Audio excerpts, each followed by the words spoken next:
Assalamualaikum warahmatullahi wabarakatuh. Anak-anak semuanya, apa kabar hari ini? Ayo jawab bersama-sama. Alhamdulillah, luar biasa, semakin pintar, semakin soleh. Allahu Akbar. Bu Vicky ada pegang sesuatu loh. Pegang apa ini ya? Ini adalah buku yang berjudul Abu Bakar As-Siddiq. Anak-anak tahu nggak Abu Bakar As-Siddiq ini siapa? Nah, dalam buku ini nanti akan Ibu ceritakan kisah dari Abu Bakar As-Siddiq.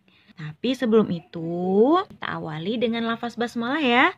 Bismillahirrahmanirrahim. Nah, Abu Bakar As-Siddiq ini adalah sahabat setia Rasulullah. Sahabat setia Rasulullah. Ada loh hadis yang disebutkan dari Rasulullah yang menyebutkan nama Abu Bakar. Apa itu? Nih, Nabi Muhammad SAW menyatakan dalam hadis, Abu Bakar di syurga, Umar di syurga, Utsman di syurga, Ali di syurga, Tolha di syurga, Az-Zubair di syurga, Sa'ad di surga, Sa'id di surga, Abdurrahman bin Auf di surga, Abu Ubaidah bin Al-Jarrah di surga. Hadis riwayat At-Tirmizi.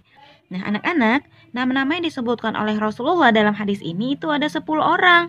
Nah, 10 orang ini adalah 10 sahabat Nabi yang dijamin masuk ke dalam surga. Baiklah, simak cerita dari Ibu Vicky ya.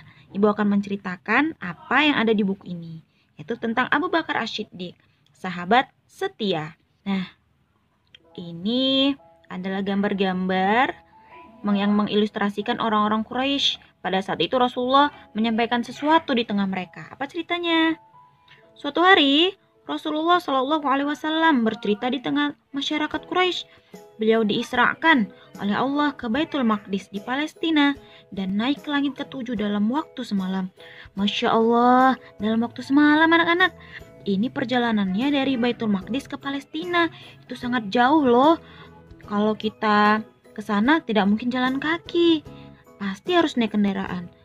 Tapi Rasulullah menaikkannya dari Baitul Maqdis di Palestina dan naik ke langit ke-7.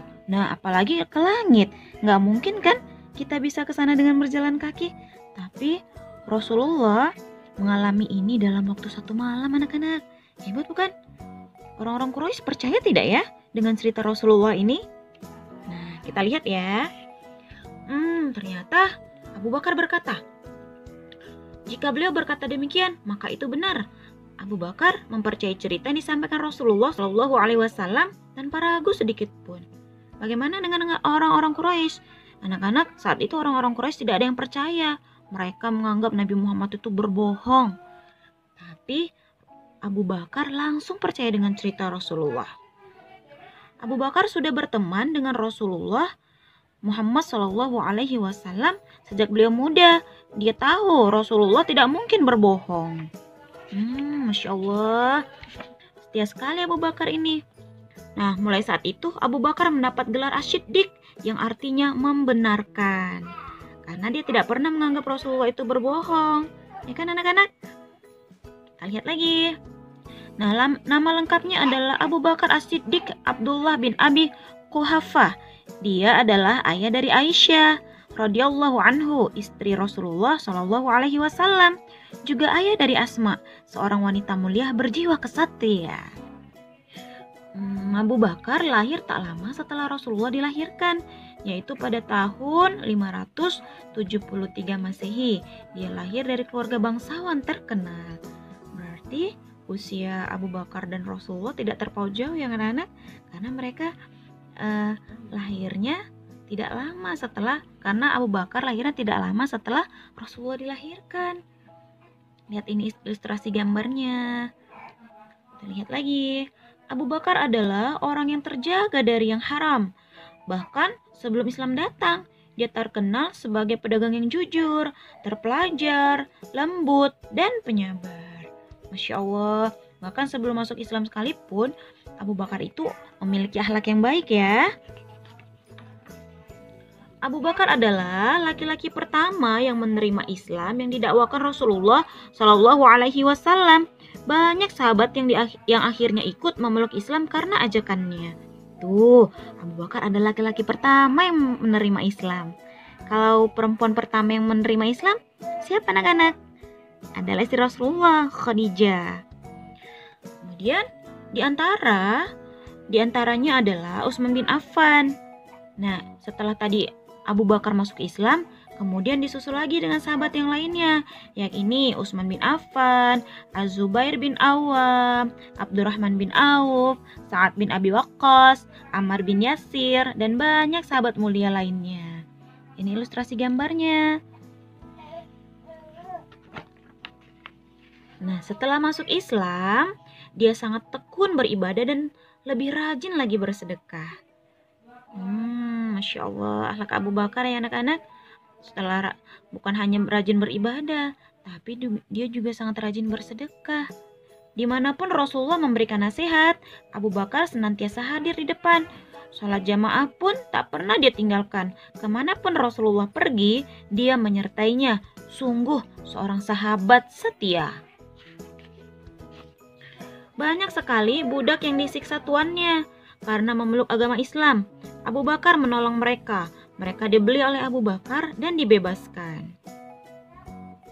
Termasuk Bilal bin Rabah, pengumandang azan Rasulullah. Saat Bilal disiksa tuannya, Abu Bakar memberikan banyak uang kepada si tuan dan membebaskan Bilal. Ini ilustrasinya anak-anak. Bilal ini adalah orang yang pertama kali mengumandangkan azan yang disuruh oleh Rasulullah. Nah, saat Bilal masuk Islam, dia juga disiksa, tapi Abu Bakar membebaskannya. Ya, apalagi ceritanya? Suatu hari pintu rumahnya diketuk. Abu Bakar membuka pintu. Dia mendapati Rasulullah di depan rumahnya. Allah menyuruhku untuk hijrah, temanilah aku, kata Rasulullah. Allah telah memerintahkan Rasulullah Shallallahu Alaihi Wasallam untuk berhijrah dan beliau memilih sahabat dekatnya untuk menemaninya. Nih, saat itu Nabi Muhammad Shallallahu Alaihi Wasallam hijrah ditemani dengan Abu Bakar. Dan ini merupakan perintah Allah. Abu Bakar mengangguk, mantap, dia telah siap. Dia akan melakukan apa saja untuk melindungi dan membantu Rasulullah Shallallahu Alaihi Wasallam. Perjalanan hijrah tak akan mudah. Lihat, Abu Bakar menyewa seorang penunjuk jalan yang ahli. Dia pun menyuruh penggembala kambingnya untuk menggembala di dekat tempat persembunyian agar susu kambing bisa diberikan pada Rasulullah tanpa ketahuan. Nah, suatu saat jika ada kesempatan, ibu akan bercerita tentang perjalanan hijrah Rasulullah ya. Juga kisah tentang Abu Bakar bersama Rasulullah. Kemudian apa lagi? Nah, saat hendak bersembunyi, Abu Bakar masuk ke dalam gua Sur sebelum Rasulullah. Dia menyingkirkan apa saja yang mungkin berbahaya bagi baginda. Dia bersabar menahan sakitnya gigitan ular saat Rasulullah tidur beralaskan kakinya. Air matanya menetes kalau tak kuat menahan sakit dan mengenai pipi baginda. Rasulullah pun terbangun, terharu, dan akhirnya mengobatinya. Itu anak-anak, saking sayangnya Abu Bakar tidak ingin Rasulullah itu sampai terbangun. Saat itu dia sedang digigit ular kan, tapi dia menahan agar Rasulullah tidak terbangun dari pangkuannya. Jadi sampai akhirnya tetesan air matanya membangunkan Rasulullah karena terjatuh di pipinya. Ini ilustrasi gambarnya anak-anak. Suatu kali lain, ya Rasul, seandainya mereka mengintip ke bawah, niscaya mereka akan melihat kita. Ini adalah kisah ini ketika Abu Bakar berada di gua Sur bersama Rasulullah. Jadi di depan gua itu, di pintunya ada sarang laba-laba. Tuh, padahal di luarnya itu sudah banyak kaum kafir Quraisy yang ingin mencari Rasulullah, ingin membunuh Rasulullah ingin mencari Rasulullah dari tempat persembunyiannya, tapi Allah melindungi mereka. Lihat, la tazan innallaha ma'ana, janganlah engkau bersedih, Allah bersama kita. Itulah perlindungan Allah anak-anak untuk Abu Bakar dan Rasulullah di dalam gua itu. Hingga akhirnya tibalah mereka di Madinah.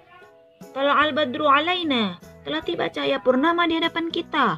Salawat Badar menggema di pintu gerbang Madinah. Mereka menyambut sang Nabi kesayangan bersama sahabat mulia. Nih, Akhirnya Rasulullah selamat. Rasulullah selamat dari tempat persembunyiannya dan sampai ke Madinah, disambut oleh banyak orang, oleh sahabat yang lain. Umar berkata, "Demi Allah, aku tidak akan bisa mengalahkan Abu Bakar selamanya." Saat itu Rasulullah menganjurkan bersedekah. Umar menyerahkan setengah dari harta miliknya, sedangkan Abu Bakar memberikan semua hartanya untuk disedekahkan. Masya Allah, tidak tanggung-tanggung ya. Semua hartanya diberikan untuk disedekahkan loh anak-anak. Minta Abu Bakar untuk menjadi imam, perintah Rasulullah saat beliau terbaring lemah karena sakit parah. Beliau tak mampu bangun dari tidurnya. Ini kisah saat Rasulullah sudah mulai sakit anak-anak. Rasulullah sudah tidak bisa lagi menjadi imam saat itu. Nah, Rasulullah menyuruh Abu Bakar untuk menjadi imam. Baru kali itu ada perintah mengejutkan. Rasulullah SAW tak pernah meminta sahabat lain untuk menggantikannya menjadi imam. Itulah salah satu alasan bahwa Abu Bakar sangat istimewa di hadapan Rasulullah. Sahabat yang lembut hatinya terbata-bata menyelesaikan bacaan Al-Quran saat menjadi imam. Karena dia menangis senggugukan, hatinya yang lembut meresapi setiap arti bacaan. Rasulullah SAW wafat, para sahabat sangat berduka. Ini ilustrasi gambarnya anak-anak. Sungguhnya ketika Rasulullah meninggal itu telah wafat, semua sahabat itu sangat bersedih. Mereka menangis, juga saat melantunkan bacaan Al-Quran, mereka senggugukan, mereka benar-benar merasakan kehilangan sosok Rasulullah.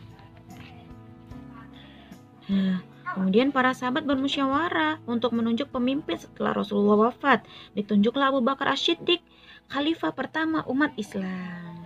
Nah, anak-anak yang soleh, ayo kita tirukan sifat Abu Bakar As-Siddiq yang lemah lembut, suka menolong, sabar, mencintai Allah dan Rasulullah. Semoga kita juga dicintai Allah dan Rasulullah seperti sahabat mulia itu ya. Nah, ini adalah salah satu sahabat yang dijamin masuk surga, yaitu siapa? Abu Bakar As-Siddiq, sahabat Rasulullah yang setia.